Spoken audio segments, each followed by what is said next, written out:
78 Sports TV here.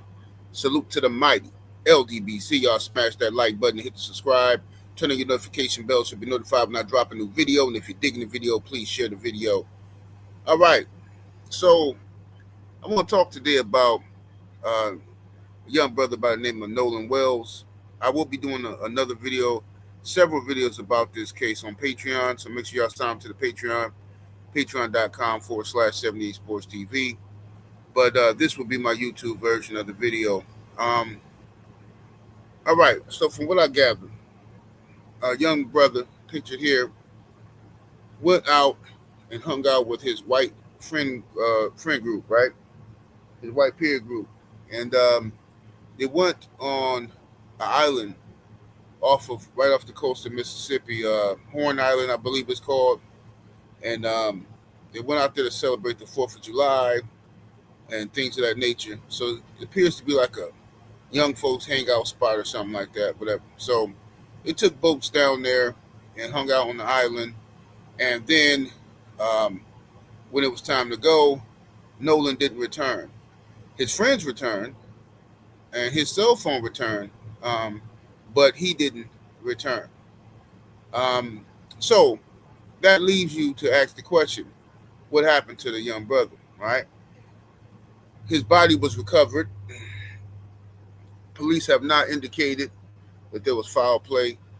Um, so it leads to a lot of speculation because the first thing we gonna think as black folks is this: why was you down there by yourself with all them folks? You know what I'm saying? Like when you see that you're the only brother, you know what I'm saying, in that situation, you should be uncomfortable in that situation. But these kids in this new generation are just they don't think the way we think. Uh, you know, Parents of my age have done everything in their power to act like racism don't exist, and you want your kids to go to these schools with these people and stuff, and rub shoulders with everybody, and now these kids, their instincts, their common sense is gone, and a lot of that has to do with the parents. But I don't want to do that. I don't want to make the parents feel any worse than they already feel. But that's just whatever. I'll say this though: somebody knows something about what happened to this young man. There's no way I'm leaving my friend. See, the way we think is this: if we came together, what exactly? If we come together, we leave together, because everybody know you left with me, right? You came with me. If I leave without you and something happened, I'm gonna have to answer some uncomfortable questions for your family, which I'm not gonna do. So you coming with me, right? Nah, bro, nah. I had one of my cousins years ago tried to pull a stunt like that. Um, he don't even know these people. I know these people, but he was like riding with me, right? So I went to go drop something off back in the day to some people I knew, um, who happened to be white folk, right? But my cousin was riding with me, so we ended up going in their house, and after our business was taken care of, we decided to have a little drink or whatever. So we drinking or whatever. So I'm finna ready to go. So my cousin like, oh man, I'm gonna chill here for a little while. Like, bro, if you don't get your ass up, you don't even know these people. Talking about you finna chill here. Like, bro, this is just goofiness. Get up, bro. No, you're not. I'm not leaving you up in here. Let's go. Something that happened to you now. People in the family spreading rumors, talking about lying you up and all this type of mess. I ain't got time for that stupid mess. Come on, let's go. Right? But regardless, um, this typically happens a lot. Um, when it's like the one black person in a group of white folk, it's like it's like like a horror movie or something, bro. We already know what's gonna happen. A couple years ago, um, these grown women had a sleepover with one black woman surrounded by a bunch of white women, and that didn't work out for her. Somehow, some way, she passed. Okay, and there's been countless other examples of situations and scenarios like that. My thing is this: you never really know what people is on, right? Um, and this brother Nolan had black friends too. but he chose to go and hang out with his white friends because the black friends probably wasn't finna do this. They weren't finna go to no Horn Island and hang out, and have no bonfires or whatever they do. And I understand that people have different interests, and sometimes you want to go on hikes in the woods and stuff like that. You want to go camping, and sometimes your black friends don't want to do stuff like that. They think, oh man, that's white people stuff. We ain't doing that, right? I get it. And sometimes you might think that's ignorant, that's stupid. So then you find yourself hanging around people who share your interests, but they might not be of your persuasion, right?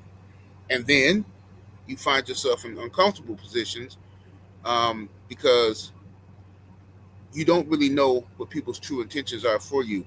You don't know how people handle their alcohol. People are different. You know what I'm saying? Somebody can be one way and then they start drinking liquor, and then whatever the side of them that they're hiding comes out. You know what I'm saying? The evil side, the different side can come out, right?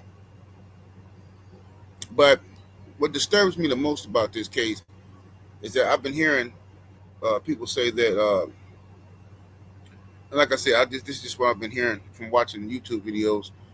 I don't know any of this to be absolute facts, because I haven't heard no from the police. But I heard that all of the boys, um, that were with him are all lawyered up already. They already have lawyers. The police can't talk to the boys without talking to their attorneys. Um, One of the boys' mother is a judge. This sounds very sketchy to me, right? Very sketchy. The fact that they already have lawyers is very sketchy to me. All right. Um, in the same way, it was sketchy to me when Jeffrey Epstein, um, when the guards walked away and went on lunch break at the same time, or whatever, and they came back, and Epstein was allegedly deceased, and both guards had attorneys already. Both guards had attorneys. Yeah, sketchy to me. Sketchy. So anyway, um, I've been in uncomfortable situations, um, that could have led to bad things happening to myself, um, and it can happen very fast. If your instincts, if you don't listen to your instincts and listen to your ancestors speaking to you, you can find yourself in a bad situation. I remember, um, 'cause I fish. I go fishing a lot, right? And or at least I used to go fishing real heavy. And I remember years back, um, it was a guy who I used to see him at the park all the time. Be fishing on land, right? And shore fishing, I should say, right? And I used to see him up there all the time, white guy. And then me and him get to talking about the fishing and all that stuff. We started talking for about maybe, I don't know, 5 or 6 fishing trips or whatever up at that particular pond. I would see him up there, and we get to talking. We became kind of friends, right? Um, so he invited me one time. He said, "Man, you ever been to have you ever been to Oshkosh?" I said, "Nah, I never fished up there." He said, "Man, they got some good pan fishing up there. We got this, they got that. Man, you should come up there." And he was like, "Man, I got this boat, blah blah blah." And I'm like, "Boat?" I said, "I don't know. I don't really do boats, man. I mean, I can get on the ship. You know what I'm saying? I get on the ship or yacht, anything like that. But them little 9 footers, 12 foot, but I can't do that. I'm too afraid of them things tipping over." He's like, "Oh man, come on, man. It's just no big deal, man. Blah blah blah." So I kept putting it off, like, "Nah, I ain't going, right?" So um, one day he sent me some pictures of all these crappie that they caught up there at Oshkosh, and he had a boatload, right? He said, "I told you, blah blah blah." So they convinced me to go. My greed to go catch a mess of fish. I said, "Man, I'm gonna go, man. I'm gonna go next time y'all go. Let me know." So he's the only person I know. But I told my girl, my wife, and I told him, like, "Yeah, I'm gonna go woo woo. This one be with, you know what I'm saying, blah blah blah." So I told my brother-in-law, "Hey, I'm gonna go up here. I'm gonna go fishing with this dude here. Y'all want to go?" I try to get my brother-in-law to go with me. but he couldn't go. He had to work. So anyway, so I go. They come pick me up, and when I get in the car, instantly I'm uncomfortable. Or in the truck because I see it's like it's him. He driving, but these other two white dudes that I don't know. Right? No, three of them actually. Three white dudes that I don't know. So I'm like, man, wait up.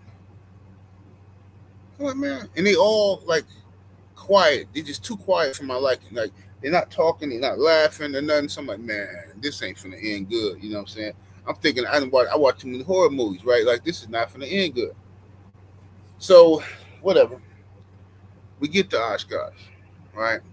He unhooked his boat, put it out there in the water, and I'm like, man, I don't know how we all gonna fit in this boat. You know what I'm saying? This is why exactly I'm uncomfortable being in this little boat. So as soon as we take off into the water, right? Um, we start fishing, right? I catch about 6, 7 fish or somewhere around there. And one of the guys, one of the white guys who I don't know, he starts saying weird stuff like he drinking beer, right? And he starts saying weird stuff like, "You guys ever been coon hunting? That's what we need to do. We need to do some coon hunting." Then they start giggling and stuff. Now I know what he's talking about, but I'm biding my time. I just need to get back to shore. I know what he's talking about. He being slick, right? But I said, okay, this is what we finna do here, right? This is what we finna do. So I'm like, we need to get back to shore. So I'm thinking my whole time, I just need to get back to shore, right?